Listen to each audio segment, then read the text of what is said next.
오늘 주시는 하나님의 말씀 보도록 하겠습니다. 하나님의 말씀은 시편 23편 1절로 6절까지의 말씀.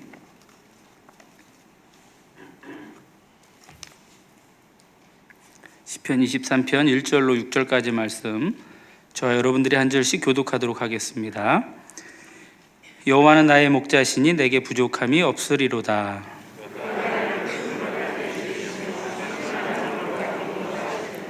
내 영혼을 소생시키시고 자기 이름을 위하여 의의 길로 인도하시는도다.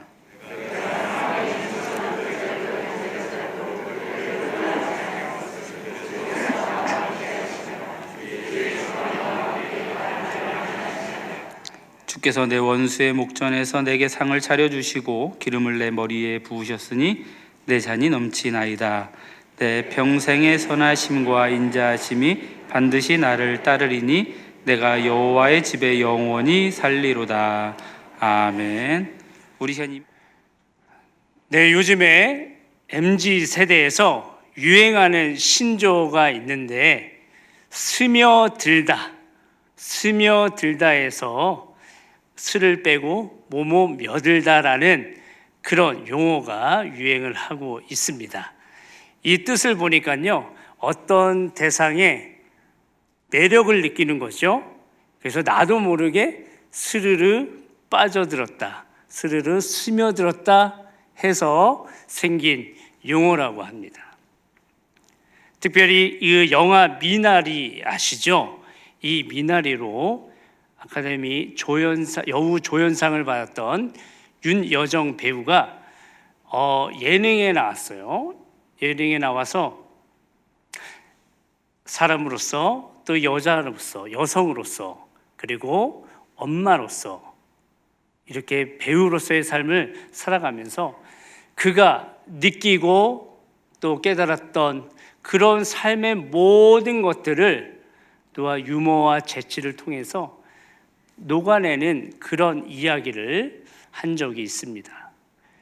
그런데 그 이야기를 들었던 많은 사람들이 이 윤여정이라는 이 배우에 빠져들게 됐다는 거죠. 나도 모르게 스르르 스며들게 되었다라는 거죠. 그래서 윤며들다라는 이야기를 하기 시작했습니다. 그래서 제가 이 신조어를 들으면서 제가 올 한 해 도전해야 될 것들을 한번 생각을 해보았습니다. 첫 번째로는 여며들다, 여호와 하나님께 스며들다, 예며들다, 아멘. 예수 그리스도께 스며들다, 또 예며들다, 예배에 스며들다, 말며들다, 말씀에 스며들다, 기며들다, 기도에 스며들다. 너무 많은 거예요. 기도해 주세요. 제가 올 한 해 이러한 삶을, 신앙의 삶을 도전하고자 합니다. 여러분들은 올 한 해 어떠한 삶을 도전하시렵니까? 이곳에 계신 여러분들, 또 영상으로 예배 드리시는 모든 성도님들 마음속에 올 한 해 내가 이런 삶을 도전해야 되겠다라는 그런 믿음의 도전이 이 시간 심겨지기를 소망합니다.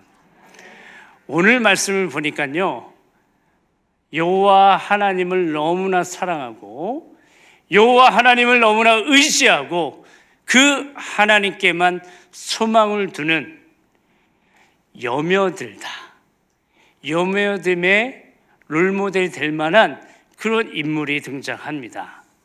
그 사람은 바로 다윗입니다. 우리에게 너무나 잘 알려져 있는 이 다윗의 인생은 어땠습니까? 다윗은 어릴 적 목동의 삶을 살았어요. 목동의 일과는 그래요. 아침에 일어나서 양들이 있는 우리로 갑니다. 우리의 울타리를 열고 양들을 만나죠. 그리고 양들을 데리고 저 푸른 풀밭으로 또 쉴만한 물가로 데리고 와서 밤새 배고파했던 양들에게 먹을 것을 제공해 주고 또 목마른 그들에게 물가로 데리고 와서 마시게 하고 또한 푸른 불밭에서 함께 뛰놀며 어울리며 즐거운 시간을 보내고 있습니다. 또 그러다가 혹시라도 나쁜 짐승이 양들을 위협한다면 이 목동은 힘을 다해서 최선을 다해서 양들을 지키기 위해서 지팡이와 막대기로 또 물매로 그들을 보호해 주었다라는 겁니다. 다시 훗날 블레셋의 장수 골리앗을 물매로 무찔러 수 있었던 힘은 이런 실전 경험이 있었기 때문입니다. 이렇게 해서 목동인 다윗이 양들과 함께 이렇게 시간을 보내고 이제 해질녘 이제 우리로 돌아오게 되죠. 그러면서 하루의 일과를 마치게 되었습니다. 다윗은 자신이 양들을 이렇게 돌보고 그들과 함께 했던 시간들을 떠올리면서 오늘 이 시편 23편을 지었다라는 거죠. 자신이 양들을 그렇게 사랑하고 그들을 돌봤던 것처럼 우리 하나님께서는 양인 나를 이렇게 보시겠지, 이렇게 돌보고 계시겠지, 이렇게 보호해 주시겠지. 또 자신에게 양들에게 있어서 이 목동의 자리는 어떻습니까? 목동이 없으면 안 되잖아요. 얼마나 중요한 존재예요. 그런 것처럼 너무나 연약한 양 같은 나에게 우리 하나님은 어떤 존재이신가, 어떤 존재이신가를 묵상했다라는 겁니다. 그 묵상한 내용을 오늘 시편 23편에서 다윗은 노래하고 있습니다. 첫째로 하나님은 우리의 목자가 되십니다. 할렐루야, 아멘. 하나님은 나의 목자가 되십니다. 나의 목자가. 우리 1절 말씀 우리 한번 같이 봉독하겠습니다. 시작. 여호와는 나의 목자시니 내게 부족함이 없으리로다. 아멘. 1절 말씀 보니까요, 부족함이라는 단어가 등장해요. 이 부족함. 양들은요 참 부족하죠. 연약합니다. 그리고 양은 학자들이 말에 의하면 두려움이 상당히 많대요. 겁이 많고 상당히 예민한 그런 동물이라고 합니다. 양뿐만 아니라 우리도 마찬가지죠. 우리도 참으로 부족하고 연약한 존재예요. 그래서 목동이 이 양을 볼 때 이 겁 많고 예민한 투성이 이 양을 보면서 세심하게 돌보지 않을 수가 없는 거예요. 그래서 다윗은 그 양을 이렇게 데리고 다니면서도 너무나 겁도 많으니까 그 일거수일투족을 다 샅샅이 감찰하면서 양이 뭐가 부족한지 뭐가 필요한지 그것들을 잘 보면서 그를 보호해주고 양육했다라는 겁니다. 마찬가지로 우리도 참으로 하나님 보시기에는 우리도 참 연약한 양과 같은 존재예요. 너무나 부족하고 연약한 그런 사람들이다라는 거죠. 두려움도 많잖아요. 그렇지 않아요? 강한 것처럼 하지만 두렵지 않은, 연약하지 않은 사람이 한 명도 없어요. 다 연약하고 부족한 것을 저는 많이 보게 됩니다. 고대 철학자 플라톤은 인간은 불완전한 존재라고 규정을 하고 있어요. 인간은 불완전하다. 그래서 이데아를 또 추구하게 된다는 거죠. 그가 말하는 이 이데아의 관념은 중세 시대를 지나서 바로 하나님을 지칭하기도 한다라는 거죠. 이게 바로 인간의 실존이에요. 인간은 불완전해요. 또 너무나 연약하고 부족한 투성이다라는 겁니다. 그런데 우리 인간은 자신의 부족함, 불완전함을 채우고자, 그렇기에 채우고자 노력하고, 또 나의 연약함을 들키지 않기 위해서, 포장하기 위해서 노력한다라는 거죠. 그래서 어떤 사람들은 참 많이 연약한데 실상은 되게 세 보이는 사람이 있어요. 근데 그 사람 보면요, 얘기하다 보면 너무 연약해요. 그래서 겉으로는 되게 강한 척 하려고 할 때가 적지 않다라는 겁니다. 그렇습니다. 좋습니다. 우리의 부족함, 우리의 불완전함을 채우기 위해서, 나의 연약함을 포장하기 위해서 노력하는 거 좋아요. 그런데 그 노력이 하나님을 향하면 다행인데, 그게 정답인데, 우리는 세상으로부터 우리의 부족함을, 우리의 불완전함을 채우고 세상의 방법으로 우리는 포장하려고 할 때가 얼마나 많은지 모르겠습니다. 그러다 보니까 우리의 삶의 가치가 세상에 국한되어 있는 것을 보게 된다라는 거죠. 우리가 세상적인 것을 의지한다고 해서 우리의 불완전함이 사라집니까? 우리가 세상에 힘있고 강력한 것들, 그런 것들을 아무리 채운다고 해서 우리의 부족함이 채워집니까? 우리가 우리의 연약함을 들키지 않기 위해서 세상의 것들로 우리의 삶을 포장한다고 해서 그 연약함이 사라지냐는 거죠. 그렇지가 않습니다. 여전히 우리는 부족하고 연약한 존재라는 것입니다. 돈에 대해서 결핍이 있었던, 부족함을 느꼈던, 그러니까 어릴 적부터 가난함을 겪었던 어떤 한 사람이 있었습니다. 그 사람이 이제 나중에 자라서 성인이 돼서 열심히 노력해서 성공을 했어요. 돈을 많이 벌었어요. 최선을 다해서 돈을 벌었습니다. 그러다 보니까 어릴 적에, 또 지난 과거에 내가 사고 싶었지만 사지 못했던 것들, 그 눌려 있었던 그 마음들, 그 기억이 떠올랐던 거예요. 그래서 그때부터 좋은 것들을 사기 시작했습니다. 그래서 나름대로 다 갖췄어요. 그러고 보니까 나보다 좀 더 좋은 옷을, 좋은 브랜드를 갖고 있는 다른 사람이 보이는 거예요. 안 되겠는데? 그러면서 더 그런 것들을 구매하면서 더 많은 사치를 부리게 된다라는 거죠. 이게 바로 이 세상이 우리에게 요구하는 방법이라는 거죠. 세상적인 것으로 우리가 아무리 채운다고 해도 채워집니까? 결코 채워지지 않는다라는 겁니다. 인터넷에 글 중에 이런 글이 올라온 적이 있어요. 가계부 악순환이라는 글이 있어요. 그래서 띄워드리고 싶은데요, 제가 말로 소개를 할게요. 조금 전에 언급드렸던 사람처럼 많이 갈급해서 이제 돈을 많이 써요. 그러면 당연히 돈이 많이 탕진되겠죠. 그러면 사람마다 정말 부자면 모르겠지만 너무 많이 쓰다 보면 내가 이래도 되나 하면서 위기감을 느끼게 된다는 거죠. 그때 어떻게 하냐면 안 되겠어. 그때 가계부를 쓴다는 거죠. 가계부를 쓰다 보니까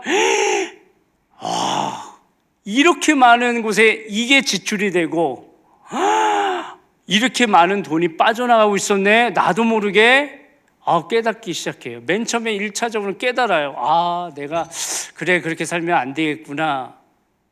그런데 점점 불안해지기 시작해요. 내가 이렇게 살다가는 또 다시 가난해지는 거 아니야? 또 다시 어려움을 맞게 되는 거 아니야? 절망하고 앞으로 경기가 안 좋다는데 내가 씀씀이가 이런데 이러면 안 되는데 가계부를 쓰니까 나의 삶이, 경제적인 삶이 여실히 드러난다는 거죠. 그래서 각성하면 다행인데 가계부 쓰면 안 되겠다. 안 되겠어. 내가 이거 정신이 너무 힘들다.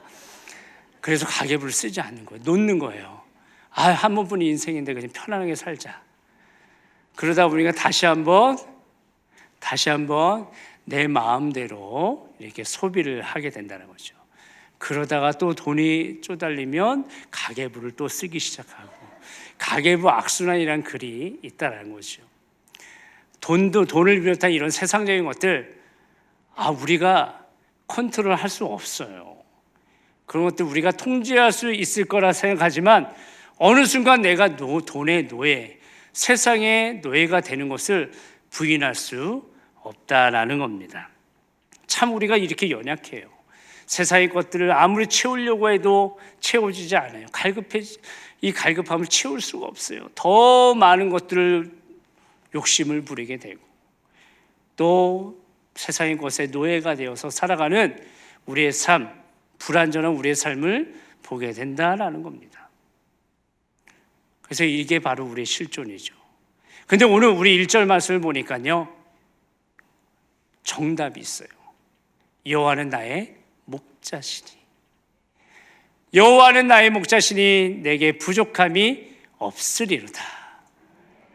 우리의 부족함, 우리의 연약함을 아시는 목자 되신 하나님께서 우리를 바라보고 계신다라는 거죠. 오늘 이 말씀을 제가 살짝만 바꿔볼게요. 여호와는 나의 목자가 아니시니 내게 부족함이 있으리로다.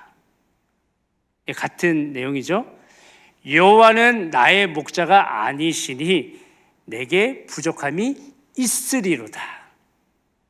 하나님께서 나의 목자가 아니시면 나는 부족함이 있는 존재, 부족함 투성이다라는 것.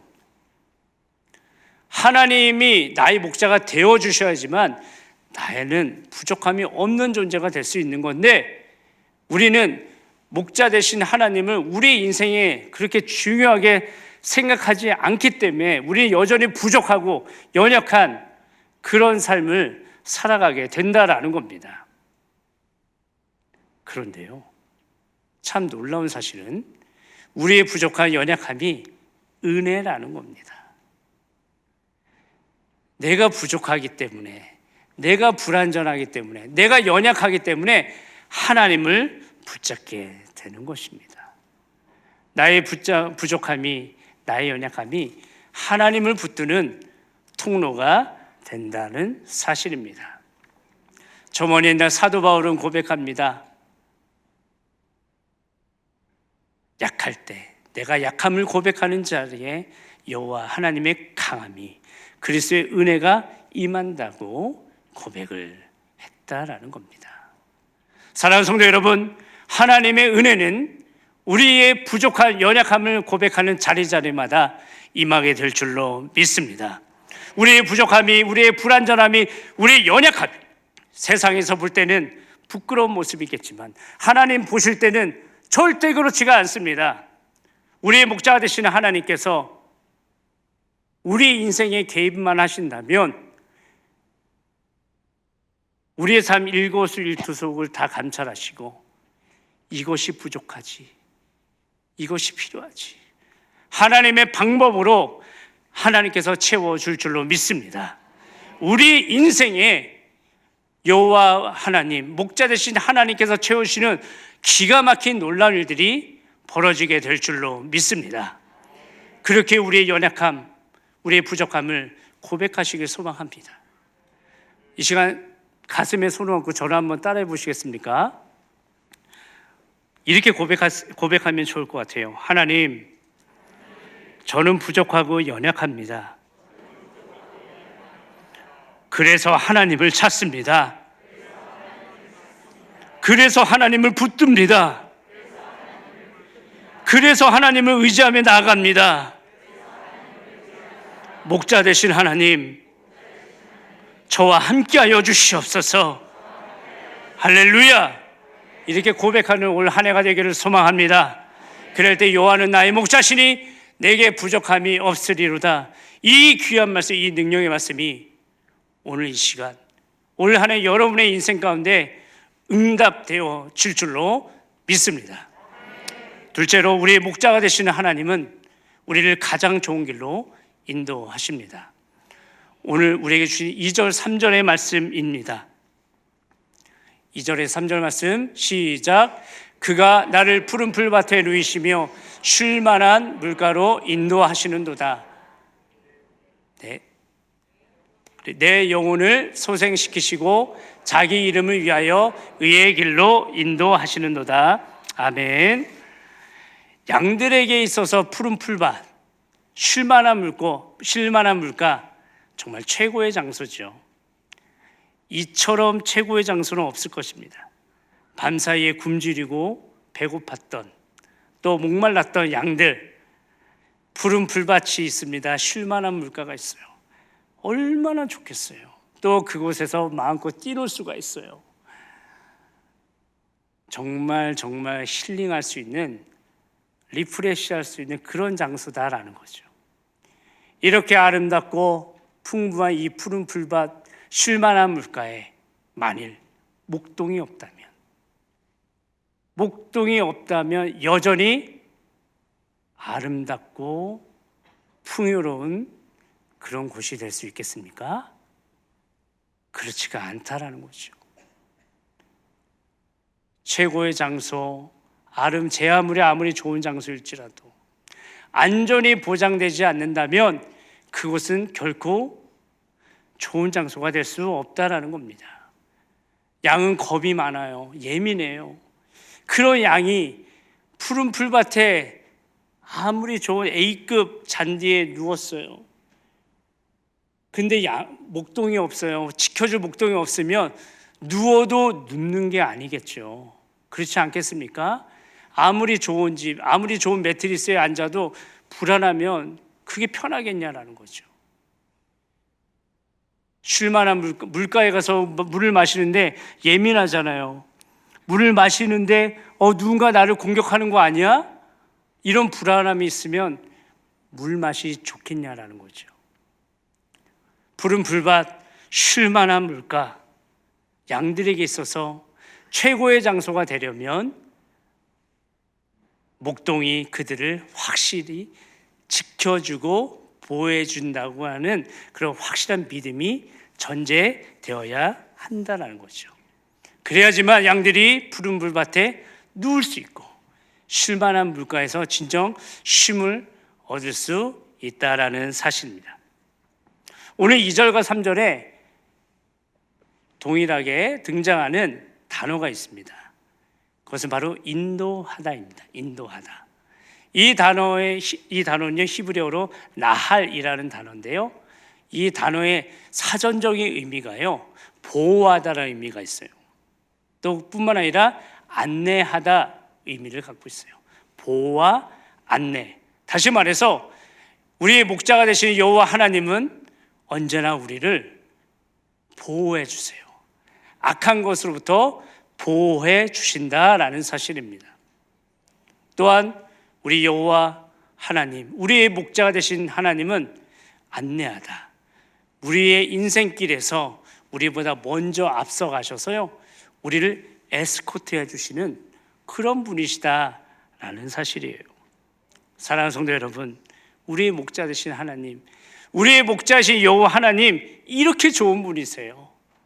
그 하나님이 우리와 함께 하신다면 우리의 인생 가운데 보호해 주시고 지켜주시는 그런 놀라운 일들이 일어나게 될 줄로 믿습니다.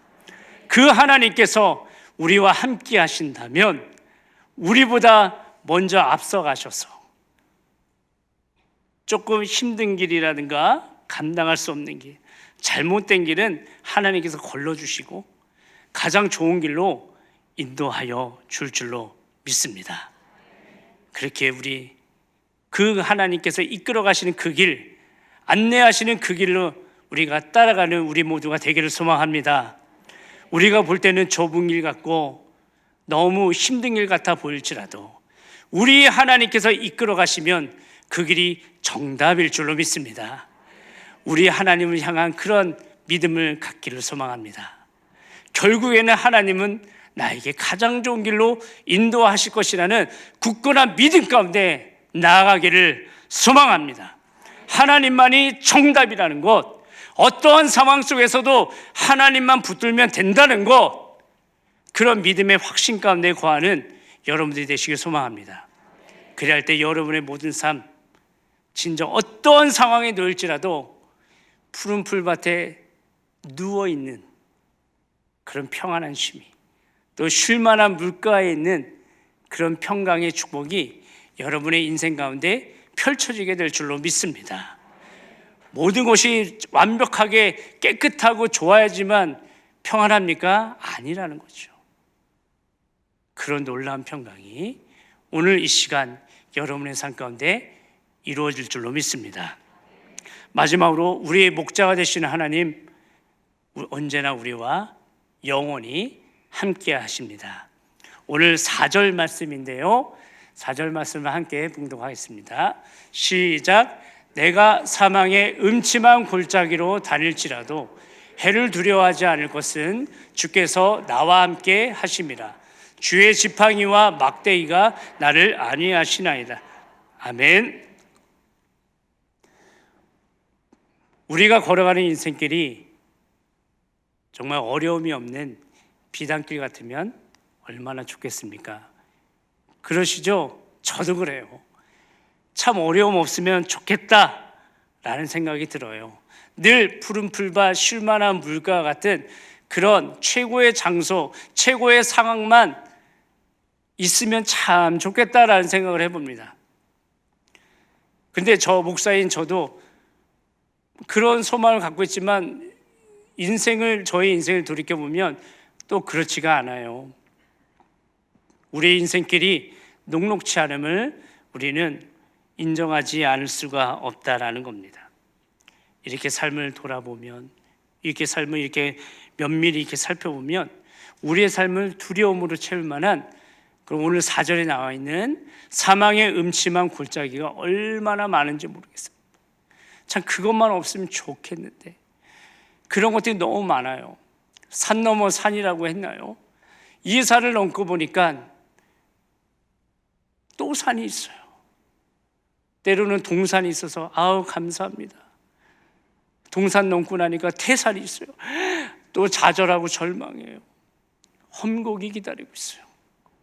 너무너무 쉽지 않은 인생을 우리는 살아갈 때가 얼마나 많은지 모르겠습니다. 그뿐입니까? 오늘 5절 말씀을 보니까 우리의 원수의 목전, 내가 그토록 싫어하고 미워하는 그 원수가 내 눈앞에 있는 그런 불편하고 힘든 그런 삶의 자리에 놓일 때가 얼마나 많은지 모르겠습니다. 원수를 좋아하는 사람이 누가 있겠습니까? 원수를 좋아하는 사람 한 명도 없지요. 근데 원수가 내 목전에, 내 눈앞에 있다고 생각해 보세요. 그게 좋겠냐라는 거죠. 그런 경험할 것 같아요. 있을 것 같은데요. 그 사람, 오늘 기분 너무 좋은데? 그래서 잘 컨디션도 좋고 해서 잘 꾸미고 나갔는데 그 사람이 딱 있는 거예요. 그래서 기분이 망치고 내 마음이 요동치고 평안이 깨지는 그런 일들도 있을 것이다. 저 사람 안 만났으면 좋겠는데 저 사람이 꼭 있어.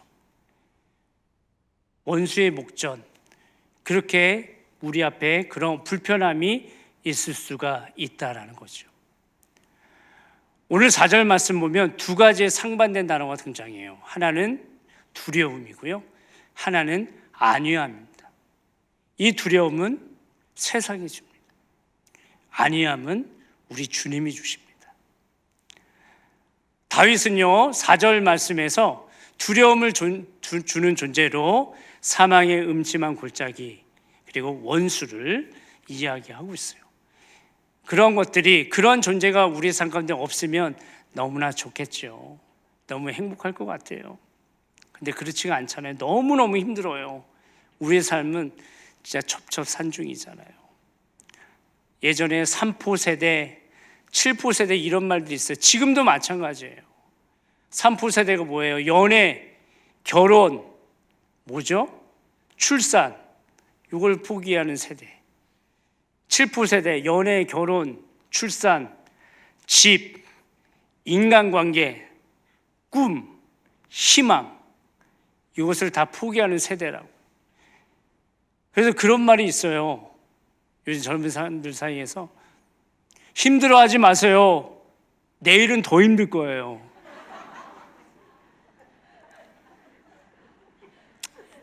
이게 말이나 되는 거죠.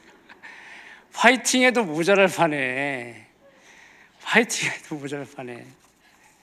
근데 뉴스를 보다 보면요, 계속 경제 전망이 내년엔 더 어렵습니다. 더 힘듭니다. 그런 불안한 부정적인 전망을 내놓는 것을 보면 정말 내일은 더 힘들 수도 있을 것 같아요.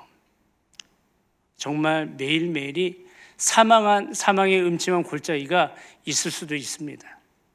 그런데 우리 믿음의 사람들이잖아요. 우리는 그러지 않았으면 좋겠습니다. 정말 우리는 그러지 맙시다. 우리는 목자 대신 하나님 계시잖아요. 우리를 잘 아시는 하나님이 계시잖아요. 일거수일투족 우리를 바라보시고 보호해 주시고 에스코트해 주시는 하나님이 계시잖아요. 우리 인생 가운데 사망의 음침한 골짜기, 원수 같은 존재, 그런 어려움이 있을지라도 하나님 계시니까, 나의 목자이신 하나님 계시니까, 정답이라는 거 우리가 고백하니까 그 하나님 붙들고 나갑시다. 그 하나님이 우리와 함께 하시잖아요. 저 먼 날 망망대해서, 칠흑같이 어두운 망망대해서 두려워 떨고 있던 제자들에게 우리 예수님 찾아가셔서 말씀하셨습니다. 내니 두려워하지 마라. 내니 두려워하지 마라. 내가 여기 있으니 두려워하지 마라. 예수님의 그 음성에 두려움으로 가득 찼던 제자들의 마음이 기쁨으로 바뀌는 것을 우리가 성경을 통해서 볼 수 있다라는 겁니다. 우리의 목자가 되신 여호와 하나님은 분명 우리에게 안위함, 평안함 줄 줄로 믿습니다.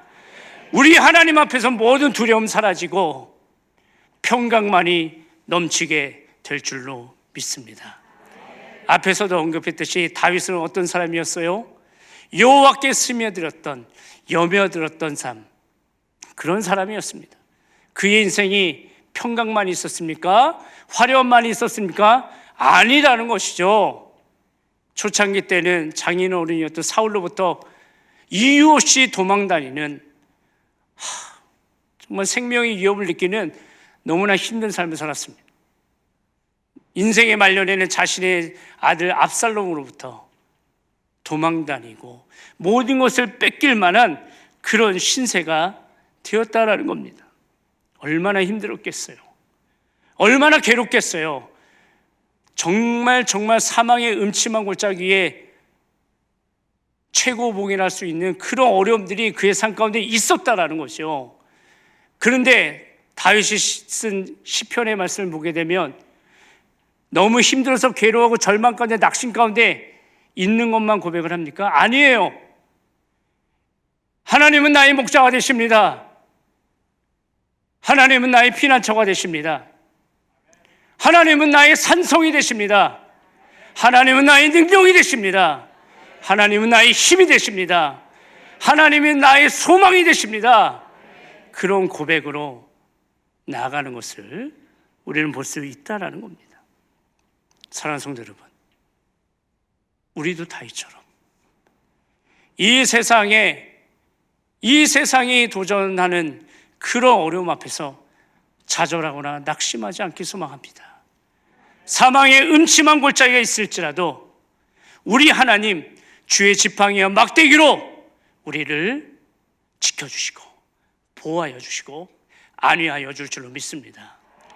우리가 원수의 목전에 있는 듯한 힘들고 어려운 상황에 있을지라도 우리 하나님은 그 상황 속에서 우리에게 잔치를 베풀어 주시고 기름으로 내 머리에 부으셔서 우리를 높여주시는 그런 놀라운 역사를 행하여 주실 줄로 믿습니다. 사람을 미워하지 마시고 더욱더 하나님 바라볼 때에 하나님은 그리 하실 줄로 믿습니다. 말씀을 정리하겠습니다. 2023년 새해가 밝았습니다. 여러분들은 올 한 해 어떤 삶을 살아가시겠습니까? 어떤 것에 스며드는 삶을 살아가시겠습니까? 바라보기는 오늘 다윗처럼 우리의 목자가 되시는 여호와 하나님께 스며드는 여며듦의 삶을 살아가시기를 소망합니다. 여호와 하나님, 우리의 목자가 되시는 여호와 하나님께서 함께 하신다면 우리가 부족하고 연약함을 고백하는 그 자리마다 하나님의 놀라운 은혜가 넘치는 그런 은혜의 자리가 될 줄로 믿습니다. 여호와 하나님, 목자 되신 여호와 하나님께서 우리와 함께 하신다면 우리의 모든 삶이 언제나 상황이 그런 것이 아니라 늘 우리가 푸른 풀밭 쉴만한 물가에 있는 것 같은 평강의 복을 우리에게 허락하여 줄 줄로 믿습니다. 우리의 목자가 되신 여호와 하나님께서 우리와 함께 하신다면 우리가 사망의 음침한 골짜기 같은 그런 어려운 일들을 만날지라도 우리 하나님께서 함께 하시는 임마누엘 하시는 그런 놀라운 역사가 우리 가운데 펼쳐지게 될 줄로 믿습니다. 그러니 두려워하지 맙시다. 세상을 두려워하지 맙시다. 불안한 미래 앞에 낙담하지 않길 바랍니다. 제 아무리 우리 앞에 사망의 음침한 골짜기가 있을지라도 여호와는 나의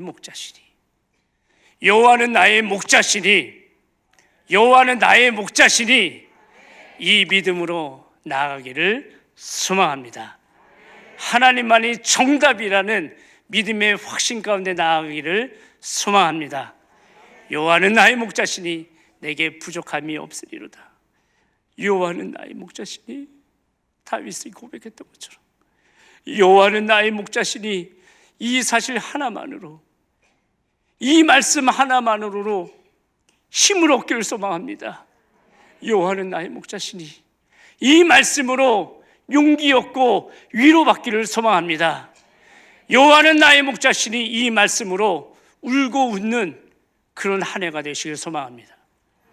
그럴 때 여러분의 삶, 여러분의 인생 가운데 하나님만이 나의 목자가 되시고 나의 피난처가 되시고 나의 산성이 되시고 나의 요새가 되시고 나의 힘이 되시고 나의 소망이 되심을 날마다 고백하는 놀라운 축복이 여러분의 삶 가운데 펼쳐지게 될 줄로 믿습니다. 이 믿음으로 날마다 승리하는 저와 여러분들 되시길 주님의 이름으로 축원합니다.